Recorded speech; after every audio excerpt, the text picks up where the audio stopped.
Okay, இந்த தடவை வந்து நம்ம மேகாலயோட வெதர்ஸ் பார்க்கில் நம்ம எப்படி இருக்காங்கன்னு தான் பார்க்க போகிறோம். அதாவது என்னென்னா, இந்த பார்க்கில் அங்கங்கே ஃப்ளார்ஸு இந்த மாதிரி செடிஸ் எல்லாம் அதிகமாக வளர்ந்துருக்கும்.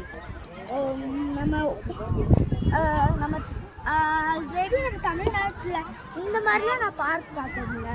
சில பேருக்கு இங்கிலீஷ் தெரியும், சில பேருக்கு இங்கிலீஷ் தெரியாது, சில பேர்த்துக்கு ஹிந்தி தெரியும், சில பேர்த்துக்கு இங்கிலீஷ் தெரியாது. அது மாதிரி நிறைய மக்கள் இருக்காங்க இங்கே. எங்கெங்கெல்லாம் பார்த்தீங்க அதை பற்றி சொல்லுங்கள். எந்தெந்த ஊருக்கெல்லாம் போயிருந்தீங்க? இன்னைக்கு நாங்கள் ஷிலாங்கில் இருக்கோம். ஃபஸ்ட்டு நாங்கள் ஷிலாங்கில் கட்டடி கெஸ்ட் ஹவுஸில் இருந்தோம்.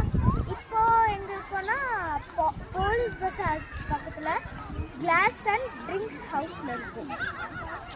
இப்போ நாங்கள் எங்கள் அம்மா விட்டுட்டு பார்க் வந்துருக்கோம். எங்கள் அம்மா ஷாப்பிங் போக போயிருக்காங்க. போலீஸ் பஸ் இருக்கு. இங்கே வெயில் அடிக்கிறதுக்கு ஐஸ்கிரீம் விற்கிறாங்க, ஸ்ட்ரீட் ஃபுட் எல்லாமே உண்டு. அப்புறம் இந்த எப்போவுமே நம்ம ஊர்லலாம் வளர்ந்தா கட் பண்ண மாட்டாங்க, ஆனால் இந்த இடத்துல ஷேப்புக்கு அவ்வளோ கட் பண்ணுவாங்க. அப்புறம் இதில் ரொம்ப அதிகமாகலாம் இருக்காது.